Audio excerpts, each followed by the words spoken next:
Hello, and welcome back to the Aural Mess podcast. My guest this week is artist Joan LeMay. Hi, Joan.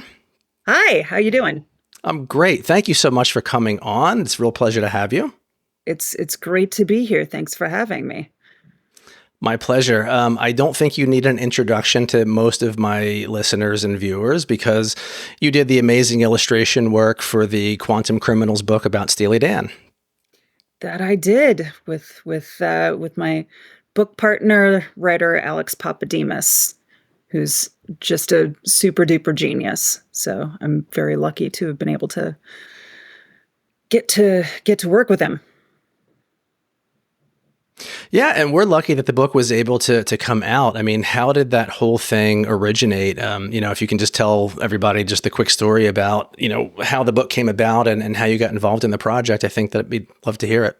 Yeah, sure. So during the pandemic, I started making a fanzine because that's part of I was a punk rock kid. I used to make fanzines when I was a teenager, and I'd gotten back into the practice of it. I believe in 2019, 2020. And I wanted a project, and I thought, what is something that I can paint a lot of that I won't get sick of? And I thought every character in Steely Dan's entire oeuvre and all the session players and all the everything. So I started making this fanzine called Danzine. And I made a giant spreadsheet that had the list of everybody, and it was hundreds. And I got as far as making the cover, and I posted that on Instagram. And pretty simultaneously, my dear friend, the director, producer, writer, editor, author extraordinaire, Jessica Hopper, saw it, and Alex, writer, editor extraordinaire, saw it too, and they had previously been talking. She's an acquiring editor at University of Texas Press. So she asked Alex prior to this, what kind of book do you want to do? Because she obviously wanted to publish something from him, because who wouldn't? And he thought on it, and he thought, what would I not ever get sick of talking about? And his answer was Steely Dan. So they'd been working. There had already been a sort of a proposal of like, yeah, I want to do something, but there wasn't a solidified idea of exactly what shape the book was going to take or what exactly it was going to be. So they both saw my thing, and Alex and I had known each other a little bit for, God, whatever, 20 some odd years, because I was a music publicist for over 17 years. And he used to work at Spin and a bunch of other places. So I would call him up on the telephone when publicists used to do that, which now would be just sheer terror, but we would just cold call people. And be like, you want to write about this? And be like, no. I'm like, okay. So we all knew each other. Anyway, Jessica texted me and said, Joni, that's not a fanzine, that's a book. And I was like, really? And so put my structure and idea together with what Alex was working on, and we Voltroned together the team that we are today. That's the origin story. I love that. And it's funny that you mentioned that you were a punk kid. I was also a punk kid, although in hindsight, I was maybe a little more of a poser than I thought I was. But it's just funny how, we grow up and the sort of dichotomy of being a punk kid to then liking Steely Dan. Like, talk to me about that. How did that taste develop? And, I think I'd love to dig into your time doing music PR a little bit later. But, how did you get from A to B, I guess, is the question. I depending on if Steely Dan is A, which it should be, I was always at A before B came along. My parents didn't have that many records growing up. There were about this many. And for the podcast listeners, I just made like a 4 or 5 inch long length with my fingers to indicate the width. And in that stack was the whole Steely Dan catalog. So I grew up. I mean, it's my first musical memory is listening to Can't Buy a Thrill. I just always, Steely Dan was always my favorite band. I don't know the extent to which because memory, I'm an unreliable narrator and memory is fluid. I don't really remember the extent to which I proclaimed or didn't proclaim that at certain times during my teenage days, but I pretty much always, I feel like I always did.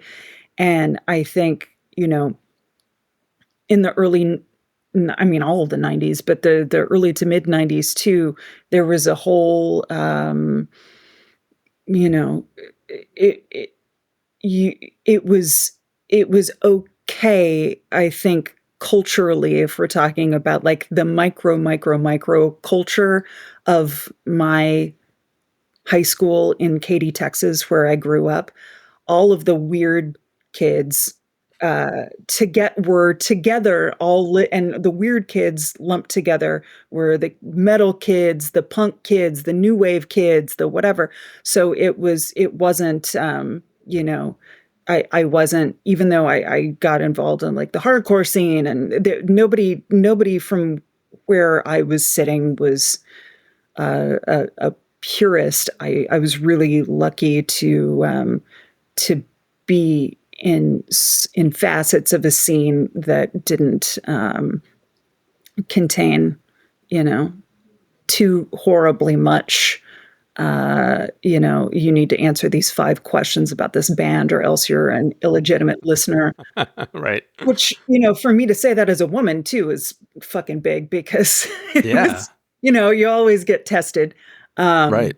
Name Which three is name 3 songs, right? Like it's the whole yeah, meme. I mean, it's right. ridiculous. Yeah. But yeah, so I was always a Steely Dan person, and got into punk rock just like anybody else. You have a terrible childhood, you're angry, you're upset, you're whatever. I mean, that's not how everybody gets into it, hopefully. But for me, I was like, I'm going to run backwards in the pit at a Fear show, see what happens. And Wow. that was how I rolled. Sure. So you basically grew up with this preconceived notion of Steely Dan songs. Because one of my next questions, and it's a good segue, I think, is, you know, image is subjective, right? And it's one of the things that we talked about, via email leading up to this recording. And that was sort of how, visual art intersects with music, but more specifically, especially in the case of Quantum Criminals, I'm not going to lie. I was very resistant to looking at the book. I wanted to read it. I wanted to see it. But having listened to Steely Dan for 40 odd years, I have this image in my head of all these characters, right? And of course, there's the realism, there's Donald and Walter and all the studio guys, and they look a certain way, and you can do portraits, and that's great. But when you're talking about a character that doesn't really exist, I was sort of like, wow, this is how I think Jive Miguel looks. This is how I think Josie looks. I'm not sure I really want to see it on paper in somebody else's eye, right? So how did you, did some of the characters always appear in your mind and then you were just able to get them down on canvas? Or, how did you shape some of these portraits in the book? I did it in sort of a mishmash of ways, because I had images in my mind, just like you, just like a bunch of people, which one of the things I digress around, but one of the things that I wish I had done during the kind of core run of the book that I didn't do was I planned on doing some sort of Instagram thing where I was like, what do you think they look like? Because everybody thinks they look like something different. And that's fascinating Right. and great. This is just my take. It's like just one of them. But I had a rough idea, but the kind of idea, the same sort of degree of visualization that you have when you have dream people in your dream, that you sort of see the essence of them, but maybe not the face, but you kind of would know the face if you saw it in a lineup. So I had a folder on my computer called the Dan Casting Gallery that I was all found photos of friends, and all kinds of things from old magazines and sewing catalogs and whatever.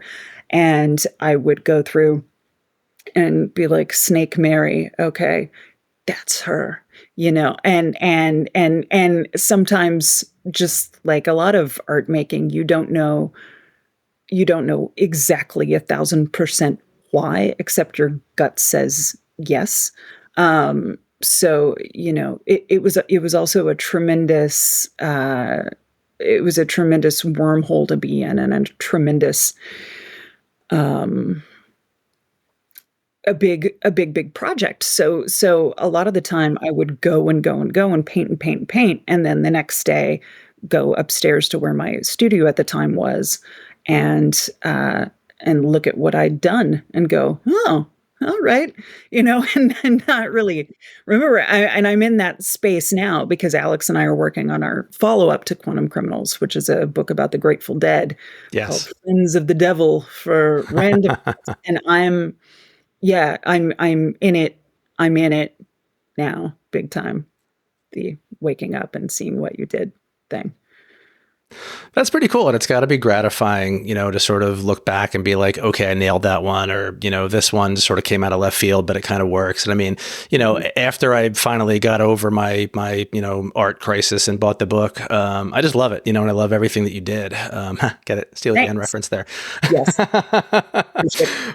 Unintentional, but yeah, like in my mind, for example, Josie to me, I saw the Warriors as a kid. I was probably way too young to have seen the Warriors when I saw it, but to me, Josie was always Deborah Van Valkenburg, right? Like she just Love it. that's who it great. was. That's great. Yeah. And I didn't have a specific person in mind for some of the other characters, but it's all subjective. But it's so much fun, and what I love about the book is that Alex's words sort of weave through the pictures, and it tells a great story. So this whole Danaissance, I hope it doesn't slow down. I think it's still pretty much full steam ahead right now. Yeah, hope so.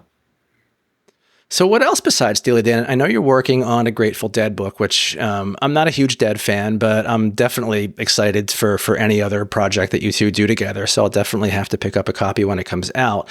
But besides that, what other music are you into in general? And I guess, anything in hot rotation lately, anything that you've just discovered? Yeah, I am, and I know that I'll have a lot to talk about whenever we get around to the Dead Book press cycle. But I also was not a Dead person, like at all, and I'd had them on my list. We all have our lists of like, I've never really gone there. And I know at some point I want to go there and deep dive and like try and get inside and figure out what is my relationship to this thing. And that is my time now with the Dead. But I've been this way for a very long time, but I'm more caricaturishly this way at this point in time than any other point in time in my life. I'm a jazz woman, and so I listen all day long these days to like Wayne Shorter and Brubeck and Mingus and lots and lots of Bill Evans lately. I've been listening to the first Lo Bourget, and I don't know if I pronounce his name right or not. Probably not. Hard to know. But he's a Brazilian composer and songwriter dude. Made a record in 1972 that is flawless and blows my mind. And it's like bossa nova via the Beatles' Magical Mystery Tour, and it's wow. So I think at a certain point, maybe towards the end of when I was a music publicist, in terms of discovery, I started really heavily looking backwards more than forwards. And I think that I've always looked in both directions, present and what is just now nascent, and what is in the ocean of stuff that has been.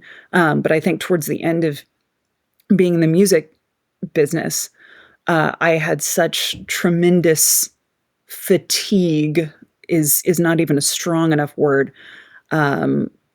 Listening to things, for work and considering new clients and trying to stay on top of things. So I knew what the landscape was. Um, it was forever of that. And I got to a point where I knew I was burned out. So for pleasure, I would be like, let's listen to Beethoven, let's listen to whatever. And just total fucking opposite direction. Yeah. It's Marky Smith's birthday today, so I've been listening to Fall today. Oh, wow. Yeah. So I'm kind of all over the place is the answer, but I'm deep jazz right now. And Love I it. can't talk shop either. I because it's I can name things, but I can't like there's so incredibly much to learn, and that's part of what I love about trying to do the follow the liner notes thing. Yeah, oh, I love that too. That is a big part of music discovery for me. I tend to get obsessed with things. I mean, hence the whole Steely Dan thing that I've been into for, all my life, but specifically the last few years. But any band or any new genre or anything that I'm sort of listening to, I need to know more, right? Like it's great to just listen to it and appreciate it for what it is. But if I like something enough, I'm going to go seek out, videos and interviews and liner notes and, whatever else I can sort of get my hands on to understand where the artist is coming from and where the music's sort of coming out of. And, I just immerse myself, Mm-hmm. Yeah, I'm enjoying doing that again because I think for the vast majority of my adult life, I did not do that when it came to things that I wasn't working on. And also as a result of that, there's so many records that I deeply love that I can't tell you anything about because I didn't go deep because I was needing to go wide professionally, and I'm hoping to correct that because sometimes I feel like a dummy. Being like, yeah, I can sit every note of that record is burned into my brain, but I can't tell you everybody who played on it. I don't remember what year it came out. And I love knowing those, having context and having just knowing more about what you love is always a joy. Yeah. Oh, absolutely. And I find myself the same way. Like there are albums and songs and things that are burned into my brain, but I still find myself like revisiting things and going backwards to learn more because I didn't at the time, whether it was because I was just young or, Mm-hmm. for whatever reason. Yeah. Are you familiar with Lloyd Cole? Oh, sure. Yeah. Okay. It's great. Yeah, so just a great example. So Lloyd has been solo since I think like 1990 or 1991, Yeah. and he's kept this music career going, which has been great. But a couple of years ago, he started a Patreon, and his Patreon project was to share. I guess he kept meticulous notebooks with song ideas and chord charts and. He had a bunch of old pictures and receipts for things. And, like he had like a receipt for a guitar that he bought in like 1983, you know what I mean? Stuff like that. And he's like scanning all this stuff and, posting them a little bit at a time onto his Patreon page.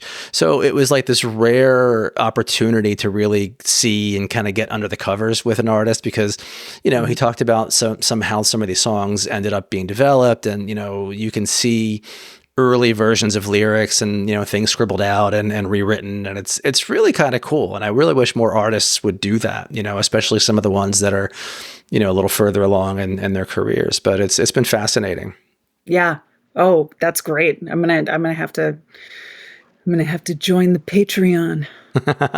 It's worth it. And I just started revisiting. I've been sort of preaching the gospel of Lloyd Cole and the Commotions to people because I had this whole conversation on Twitter around like Steely Dan and, sort of adjacent bands. And I find that a lot of people that are into Steely Dan are also into Lloyd Cole and the Commotions, Fountains of Wayne, Prefab Sprout, a lot of Grateful Dead crossover, interestingly, too. So much.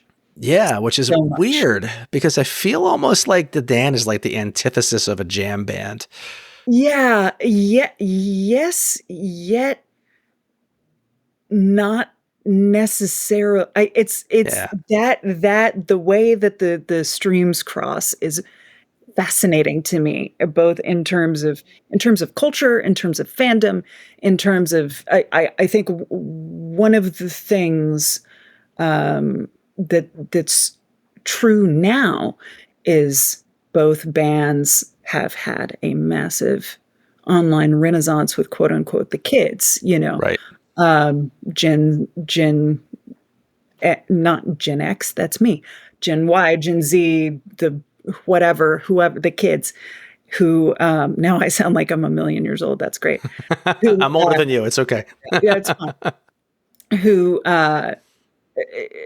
who've been super getting into the Grateful Dead, and in a time where talk about there being absolutely no judgment or boundaries or bias around you know listening only to one flavor of thing. I think, Yeah. yeah, it's I kind of love fascinating. that. It's very fascinating.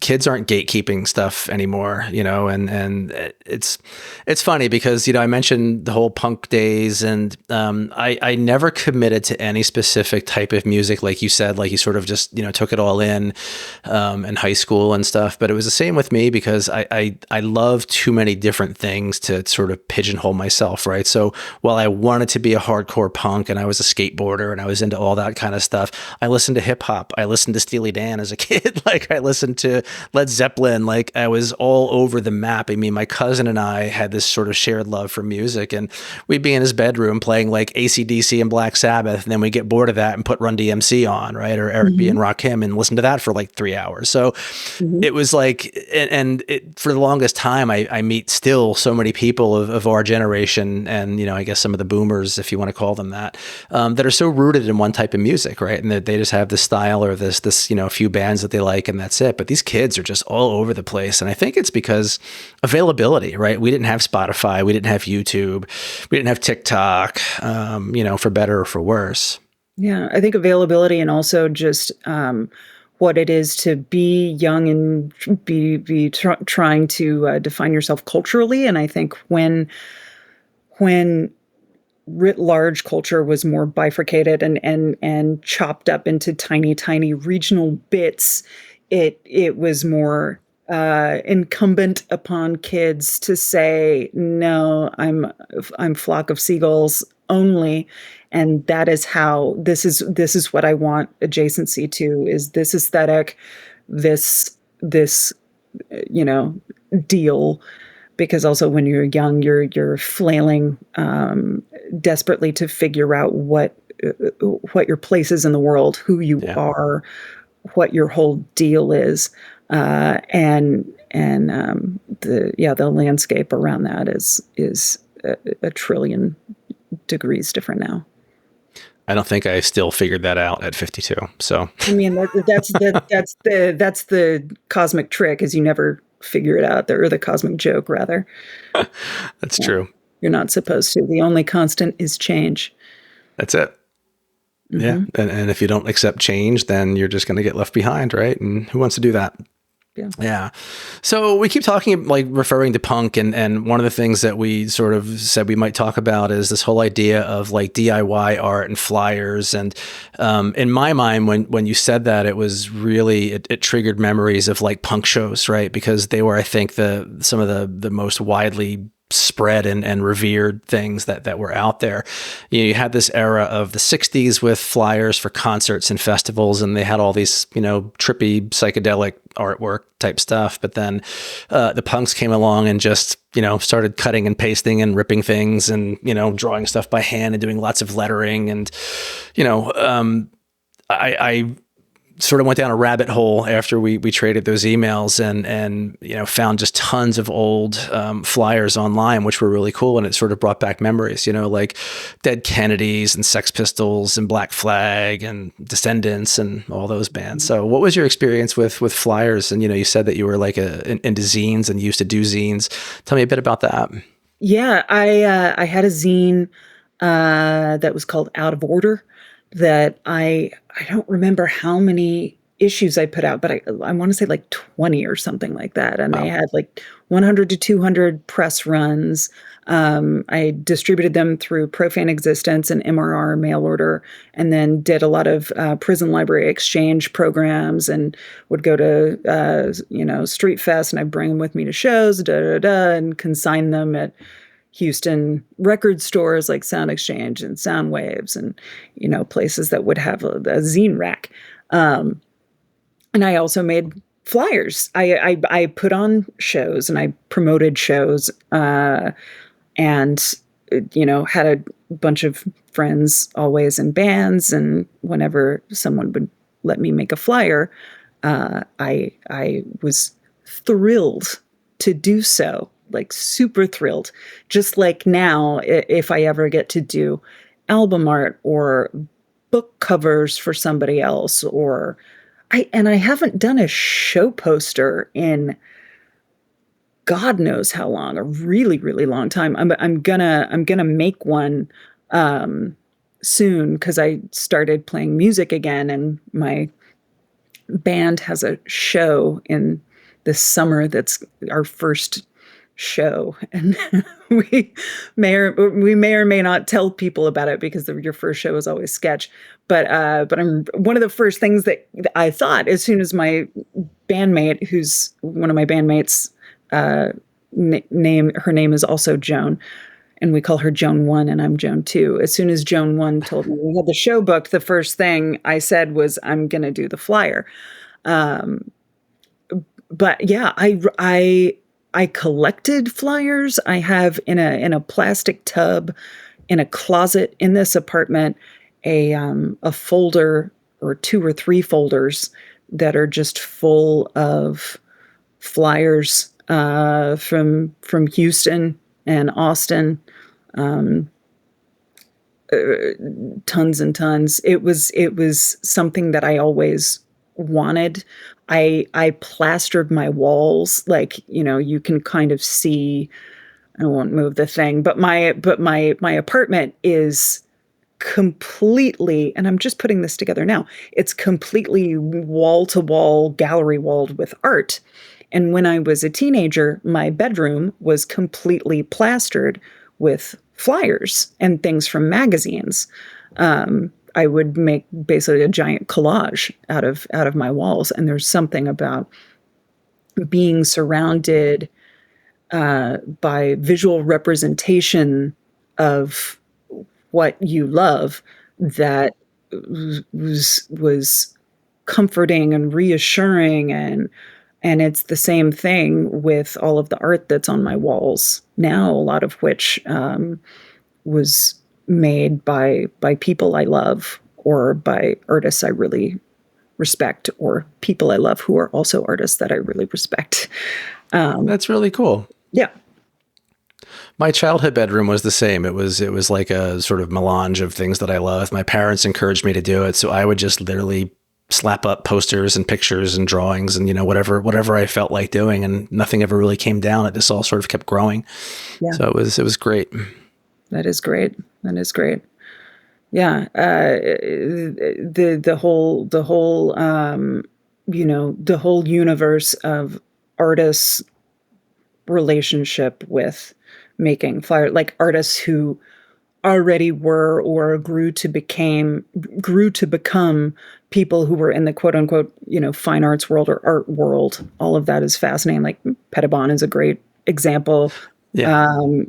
Making Black Flag's logo and doing the cover of Goo, and so much other stuff like Minutemen and Mike Watt and Off artwork, and he's a capital A,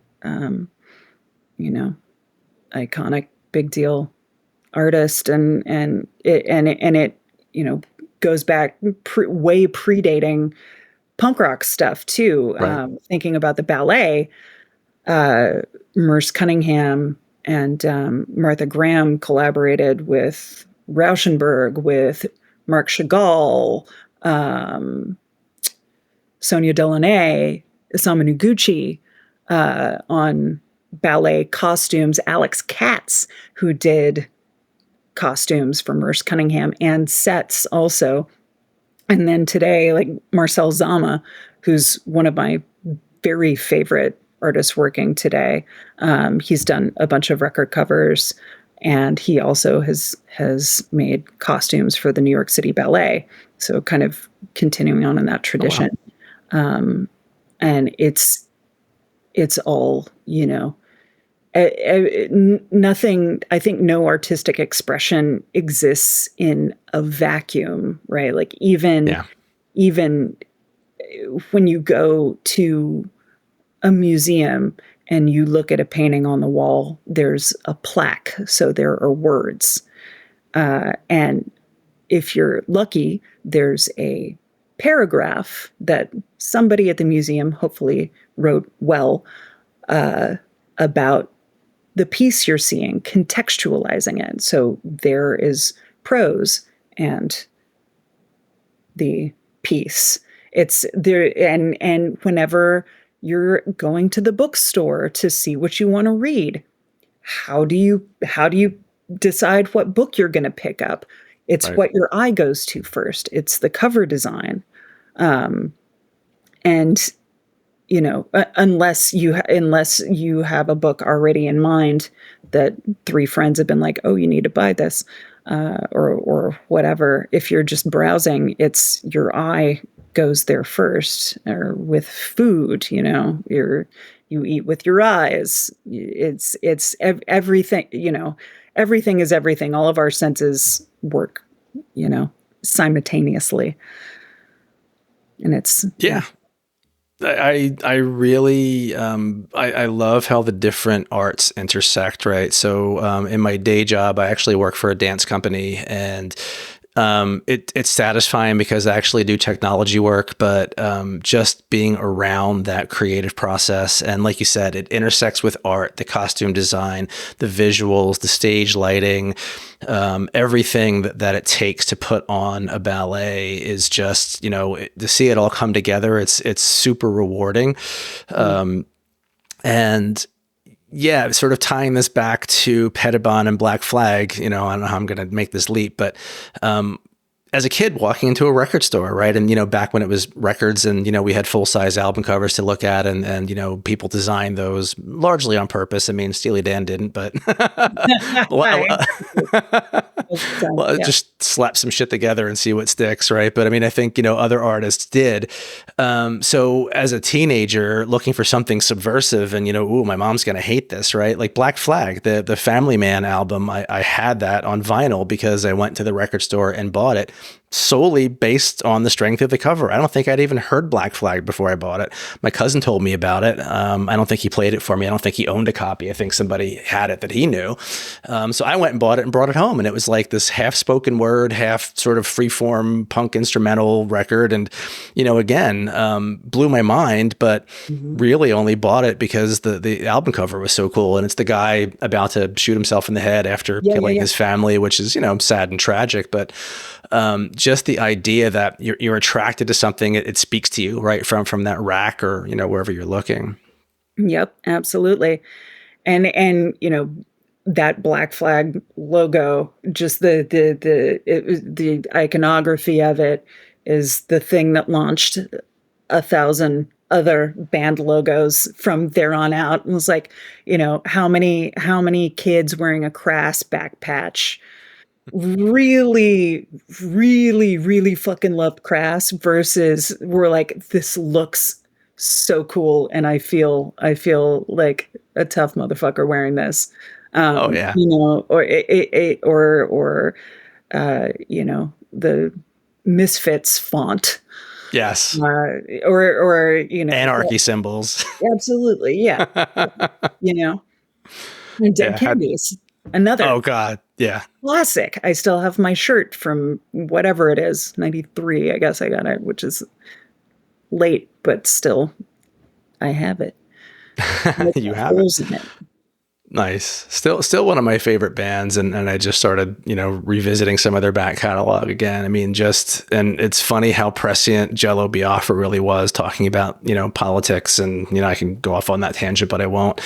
But so, other, I guess, visuals, what are some of your other favorite album covers or posters? They're famous festival and concert posters. I love the one, just for example, I guess, when Led Zeppelin was sort of at their peak, everybody did art for them that had, Zeppelins and blimps and, things like that, right? Which was the obvious choice. And some of those were really well done and really cool. But then this one artist, I have to refer to his name, Randy Tootin, decided that he was sick of seeing blimps and all of Led Zeppelin's advertising. So he made a poster with an avocado with googly eyes and put Led Zeppelin across the top. Yeah. How fucking great is that? Yeah. And then that became a big deal. And it's funny because it's like a Mr. Potato Head, and there's nothing, you don't match that up, but it's like a kid's, it's like a kid's record or something as a poster, but so funny, like super, super funny. I'm trying to think of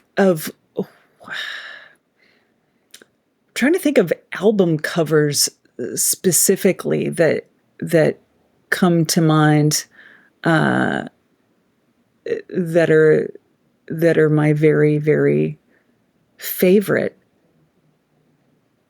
Shoot, I should have. Have you seen the Hipgnosis documentary? Maybe that'll jog. Yes, that is amazing. Phenomenal. That is phenomenal. That was beyond killer.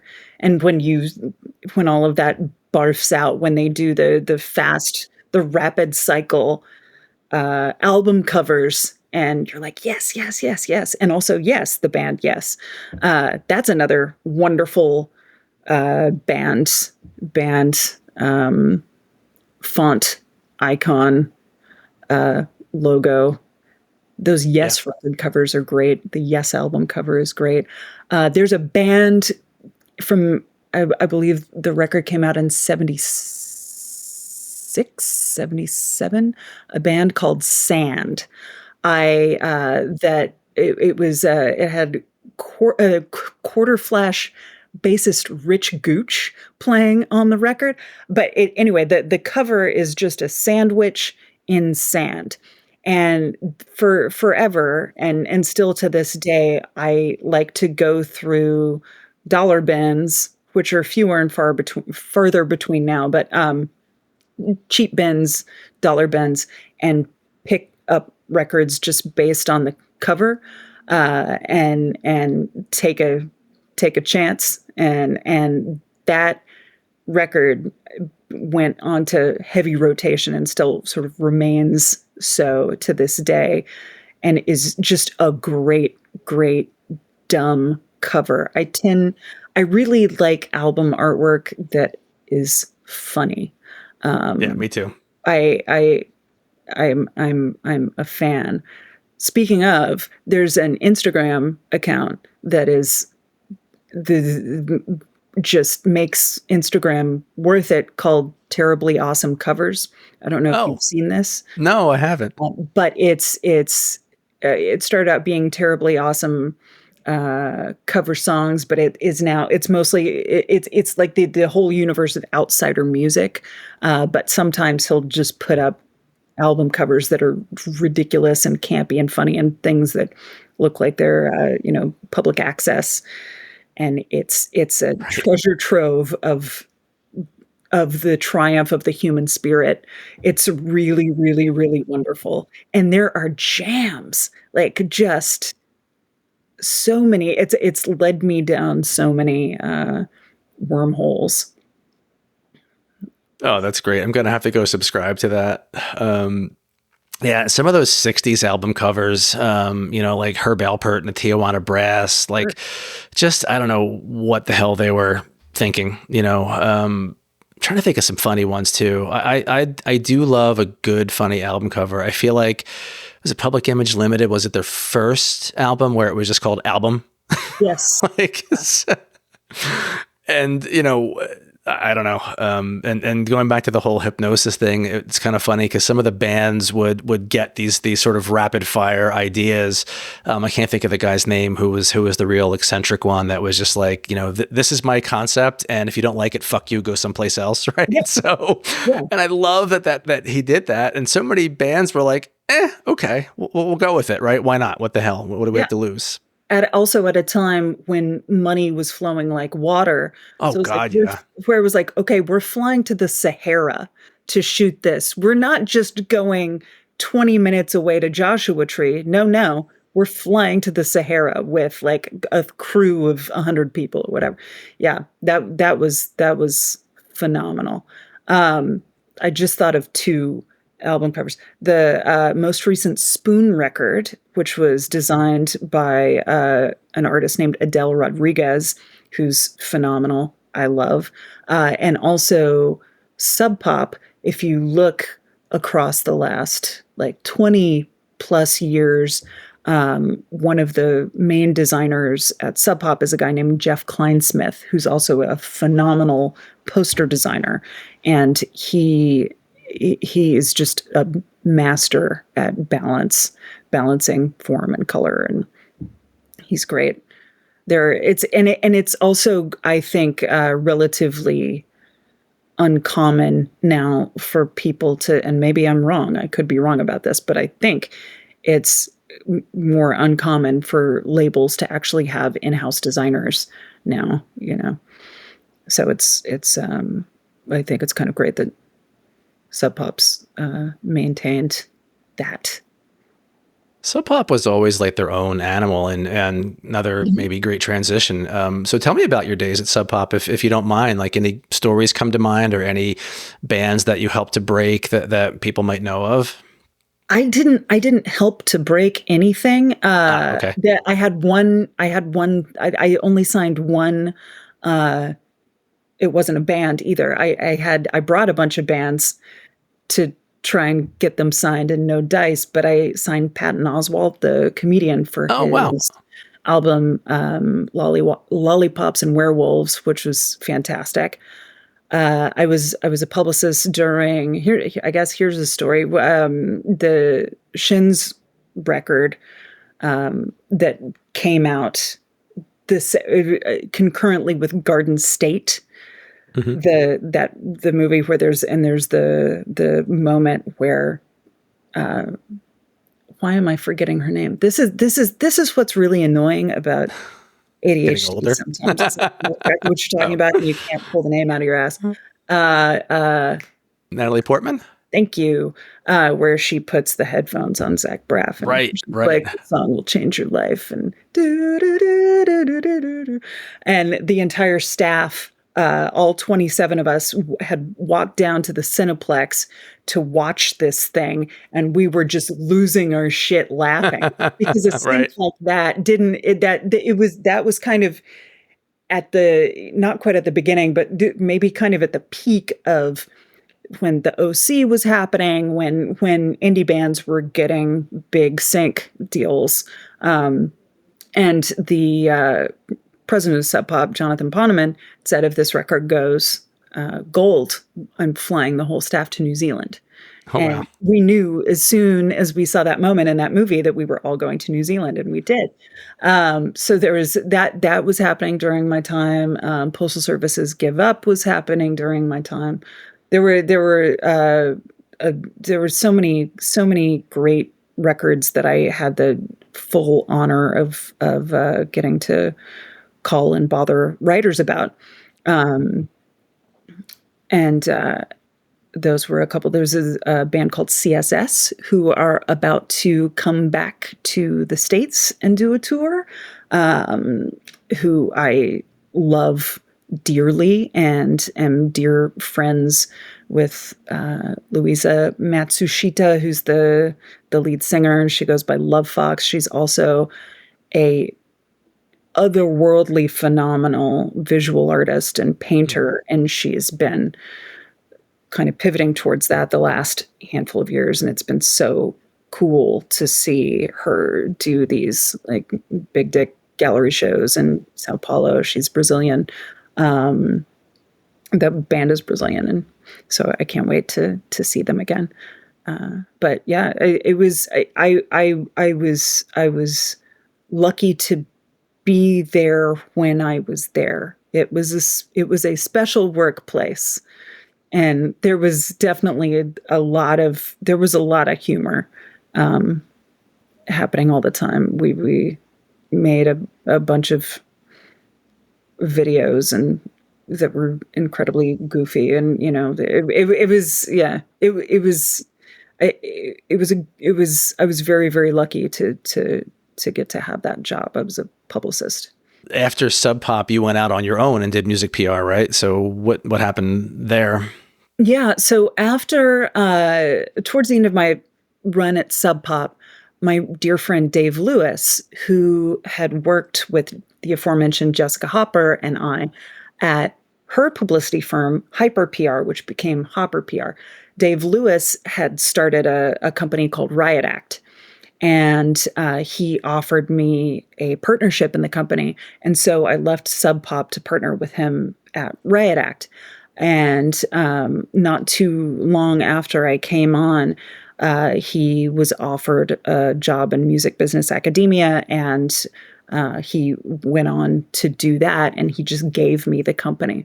Wow. So I had it, and and at the time the company was just myself and Dave, and then I brought on the wonderful Sheila Kinney, who was with Tag Team PR, and she had a comedy roster, and I had music roster and a little bit of comedy. And then she formed her own thing, and I brought on Nathan Walker, who became my like right hand dude and partner in the business. And at its height, there were 8 of us altogether, and I ran it more like a collective. It was really important to me that every publicist developed their own roster, because there are a few things that were more of a bummer in that job than if you know than if you were working a record that you didn't really connect with. Yeah. Because writers can tell. Because I was also a writer. I wrote for Rolling Stone. I wrote for Spin. I wrote for Venus. I had my fanzine. My first the whole reason that I wanted to become a music publicist was like I had a long game in mind that I would get to know all the writers and editors I needed to know, and then I would stop being a publicist and be a writer full time. That didn't happen. I wrote full time for like 6 months or something, and I absolutely couldn't pay the bills even then. And it's all but impossible now. But anyway, so yeah, Riot Act was me at its height, 8 other people. I got to a place where I realized that I was burned out, and the company was going to be fine without me. And just as the company was given to me, I gave it to Nathan, and he continues to run it handily to this day. And he's phenomenal. And Red Axe always had a tremendous amount of integrity. Nobody there works anything they don't want to be working. It's just done out of true love for the music and wanting to get people to hear it who will actually connect with it. And Nathan's been doing this a really long time, and he knows who to pair with what record. And that's what your actual currency is as a publicist, Yeah. is actually knowing and being like, hey, I know you are going to like this, not just farting out, everybody, here's this. Here are these 5 records. What do you want? It's you want to be a curatorial voice, not just like a convenience store. So yeah, but I was publicist for a very, very long time. It's amazing how you were able to maintain that integrity, through your tenure and then, handing it off, and it seems to continue because, corporate rock, although it's a necessary evil, it kind of sucks. It's all about money, and, money's nice, but it should really be about the artist, right? And it usually isn't. Yeah, I mean, it's all so complicated. It's all Yeah. so complicated. It really, really is. And but at the end of the day, for sure, if we're talking about major labels, if we're talking sure as hell, if we're talking about streaming, if we're talking about distribution models throughout time and space, that's solely about money. The problem is that the distribution model now is and has been horrifically broken for so long. And I don't know. I mean, obviously, I don't know what the way out of it is, because if I knew, people who know much more than I do, who are actually still in that universe, would know. But there's a here's another thing that I know what I want to say and I can't remember the name of the organization. There's I think it's United Music Workers Alliance. There are a couple of organizations that do a lot of great advocacy and advocacy work and educational work, trying to get policies on the table to change the way that things are, or at least halt the progression of them, down to touring and what touring is now versus what it used to be. The tyranny of merch cuts, which is Oh the yeah. most. I can't possibly be more angry about that. Um, Seeing what it's done to so many people in my life. It's vampiric, horrific, late stage capitalist bullshit. Oh yeah. Yeah. No, I've read a bit about that, and a couple of indie bands that I liked were talking about that, and I had no idea, but it's terrible, and Mhm. definitely needs to change. So, Joan, anything else that you wanted to talk about or cover? Because I just feel like I should open the floor. Yeah.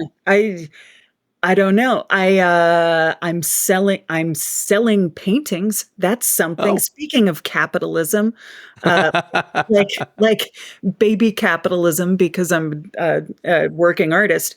I am going through my archive of work, because while I'm spending my time working on this book, I don't have a ton of time to produce new work right now that I can sell to make money for life. So I'm going and I'm realizing, oh, okay, I've got actually hundreds of pieces of drawings and paintings and things that I've never shown, I've never put up for sale. So I started this month, and I will for the rest of the year be putting up a batch of anywhere between 15 and 25 new pieces on my site, and telling Instagram and my newsletter people about it and seeing if anybody wants these things.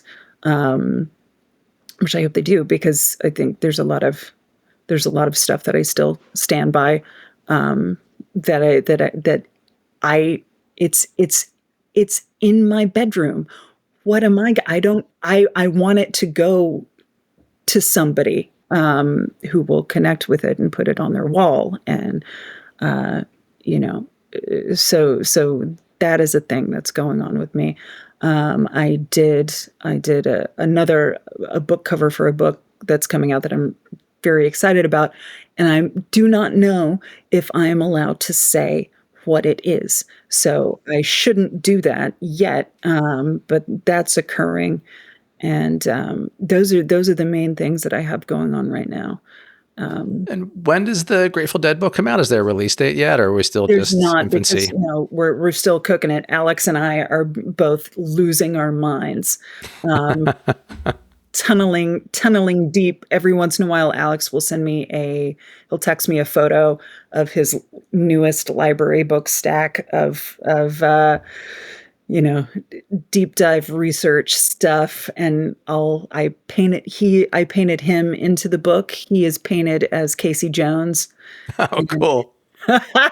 and I texted that to him the other day, and he was like, "I'm nothing if not a man who should not be driving a train." I was like, "Yeah, that's it." Um, so yeah, there's no release date. We know when the due date is, and we know that it is approaching us like a train. And but after that, it takes time for these things not just to be put together and edited, but then to go when they go into production, especially for a 4-color hardcover art book, it has to be printed overseas, and then the whole process for that is just nuts, and it can take, and usually does take, around a year, for turnaround time after you've got everything designed and it's good to go. It takes a long time to actually get everything printed and then distributed and blah blah blah. So Yeah. and, Well, we'll definitely have to keep an eye out for it. yeah, And I'm we would sure love there'll be everything. more info. Yeah. Yeah, Great. yeah, Yeah, yeah. I'm glad. So parting question, Hmm. and then we'll say our goodbyes. What's the most unlikely song you're obsessed with? I know you've already told me that you're into so many different styles of music and things, but if there was just one sort of off the wall song that I would never think that you'd be into if I knew you, what would it be? Hmm. That's a really, really, really good question. And I don't know. I don't know if I have a definitive answer for that, because in my mind, everything makes sense together somehow. For the last 3 days, I have unrelentingly had Robin's Dancing on My Own stuck in my head, because my upstairs neighbors were having a birthday party until like 3 in the morning or whatever. Wow. And it was great, because I'm up until 3, 4, like most of the time working. And it felt like having company. It was like Right. I could hear everybody talking and having a good time and dancing, and I was like, yeah. And it's been stuck in my head since. So kind of maybe that, uh, Okay. I would say. I mean, that's an all-time jam. So you can't there's For no sure. nothing, can't say anything bad about Robin. But that's maybe slightly incongruous with, um, you know, jazz. I don't know. Maybe it's not. Yeah. No, it makes sense. It's pop. I guess that's a great answer. Well, great. Joan, thank you so much for being here. Really appreciate you coming on. Thanks for having me. Absolutely my pleasure. And hopefully we'll talk soon. Sounds like a plan. Thanks so All right. much. Thanks again. Thanks. Bye.